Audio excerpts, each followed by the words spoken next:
আসসালামু আলাইকুম। দেলোয়ার হোসেন সাঈদীকে জুতা নিক্ষেপ করে অবমাননা অপমান করা সেই যুবক লাইভে এসে কি বললেন, ভিডিওটা খুবই গুরুত্বপূর্ণ। তার কথাগুলো মনোযোগ সহকারে শুনবেন। এই ধরনের ভিডিও বেশি বেশি করে লাইক কমেন্ট শেয়ার করবেন।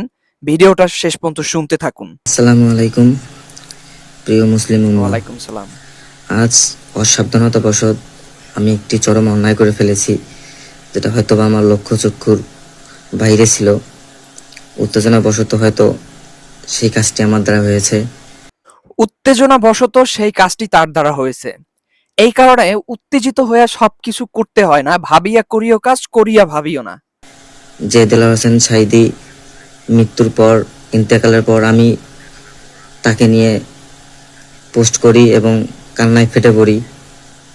তার উপর নির্যাতন হওয়ার পর তার পক্ষে নিজেই অনেক প্রতিবাদ করি। চিন্তা করেন, দেলোয়ার হোসেন সাঈদীর উপরে নির্যাতন হয়েছে, সেখানে প্রতিবাদ করেছে, তারপর কান্নায় ফেটে পড়েছে। এরপর আইসা কোন উত্তেজনায় উত্তেজিত হয়ে তারপর সে এই ধরনের একটা কাজ করেছে, জঘন্য কাজ করেছে, যেটা করা উচিত হয় নাই। কোনো আলেম ওলামার সাথে এই ধরনের কাজ, এটা একেবারে বেমানান। শুনতে থাকুন। সেই আমি আজ নিজের অসাবধানতাবশত ওনাকে অপমান করি। এটাই আমার জীবনের একটি চরম হতাশা এবং দুঃখজনক বিষয়। নিজের ভুলটা বুঝতে পেরেছে, অনুতপ্ত হয়েছে। এটা খুবই ভালো একটা সাইট। সব মানুষের ভিতরে এই দিকগুলা থাকে না। দেলোয়ার হোসেন সাঈদী শুধু একজন বাংলাদেশের নেতা, পুরো মুসলিম উম্মার নেতা। সেই নেতাকে যে অপমান করেছি আমি নিজের অসাবধানতাবশত, তার জন্য সবার নিকট ক্ষমা চাইতেছি। আপনারা আমাকে ক্ষমা করবেন। আল্লাহর কাছে ক্ষমা চাই যেন এই ভুল আমার লাইফে কখনো না আসে। নিজের ভাষা হারিয়ে ফেলার মতো অবস্থা। কখনো বুঝতে পারিনি যে আমার দ্বারাই যে প্রিয় মানুষটাকে জন্মের পর থেকে এত ভালোবাসি, সেই মানুষটাকে অপমান করব। যাই হোক, এই ভাইটা ভুল বুঝতে পেরেছে। জন্মের পর থেকে কেউ কাউকে ভালোবাসে না, বুঝ হওয়ার পরই তার কার্যকলাপ, আচার আচরণ, তার কথাবার্তা, তার দৃষ্টিভঙ্গি, চলাচলতি সবকিছু মানুষ যখন চোখের ভিতরে দেখে, দেখতে দেখতে এরপর ভালো লাগা তৈরি হয়, ভালোবাসা তৈরি হয়। কিন্তু একটা প্রশ্ন, যে আসলে এত ভালোবাসলে, যেই মানুষটাকে তুমি বোঝার পর বা তোমার জন্মের পর থেকেই ভালোবাসো, সেই মানুষটাকে তুমি মানে কোন উস্কানিতে, মানে কোন আনন্দের বলে তুমি এইভাবে জুতা নিক্ষেপ করলা ভাই? ঠিক আছে, যাই হোক, আমি আর ওইদিকে কোনোভাবেই কথা বাড়াবো না। একজন মানুষ, মানুষ মাত্রিক অলওয়েজ ভুল করে, কিন্তু ওই মানুষটা সব থেকে উত্তম, যেই মানুষটা তার ভুলকে বুঝতে পারে এবং ওইখান থেকে সে সংশোধন হওয়ার চেষ্টা করে। কিন্তু যারা নিজেদের ভুলকে বুঝতে পারে না, যারা গোড়ামির ভিতরে থাকে, যারা মানে যেটা করছি করছি ওইটাই রাইট, তারা হচ্ছে সব থেকে পৃথিবীর বুকে অমানুষ, এবং এরাই হচ্ছে গিয়া উগ্র।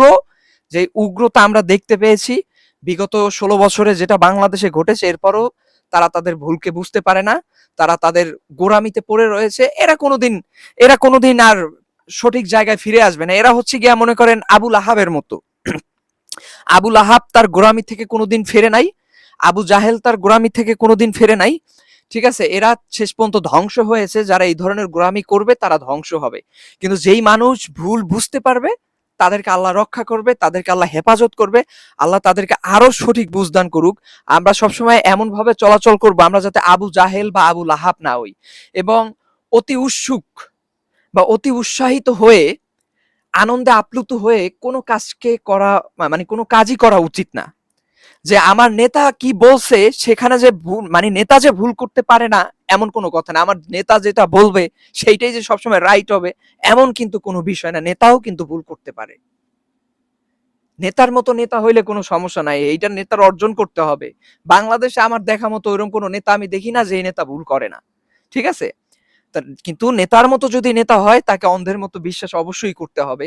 আর যদি ওইটা না হয়, তাহলে তো বিশ্বাস করা যাবে না। অতএব মনে করেন, অন্ধবিশ্বাস হয়ে, আমার কথা হচ্ছে এইটা, যে অন্ধবিশ্বাস হয়ে কোনো কিছু করা যাবে না।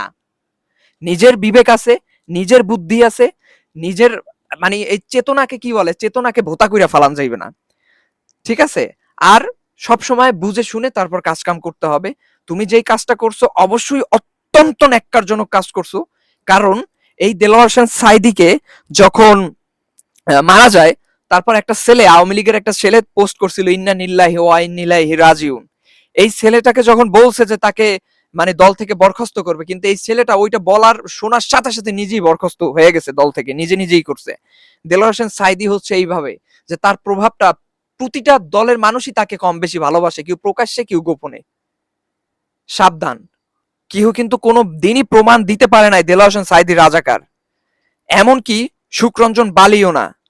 মনে রাখবা, বালি কিন্তু দেলোয়ার হোসেন সাঈদীর জানাজায় উপস্থিত ছিল, সেইখানে উপস্থিত হয়ে সে আবার প্রমাণ করছে দেলোয়ার হোসেন সাঈদী নির্দোষ। এবং সুখরঞ্জন বালি ছিল কিন্তু একেবারে মানে সুখরঞ্জন বালিকে কিন্তু প্রধান সাক্ষী করা হয়েছিল। তো এটা বুঝতে হবে কিন্তু, মাথায় রাখতে হবে কিন্তু, হুজুকে কোনো কাজ করা যাবে না, অন্ধের মতো কোনো কাজ করা যাবে না, বুঝে শুনে তারপর যে সব কাজ করতে হবে। আল্লাহ হাফেজ, ভালো থাকবেন। ভাইটার জন্য দোয়া করি, তাকে যেন আল্লাহ সুবুদ্ধি দান করে, সে যেন ভালো থাকতে পারে, ভালো পথে চলতে পারে। আল্লাহ হাফেজ।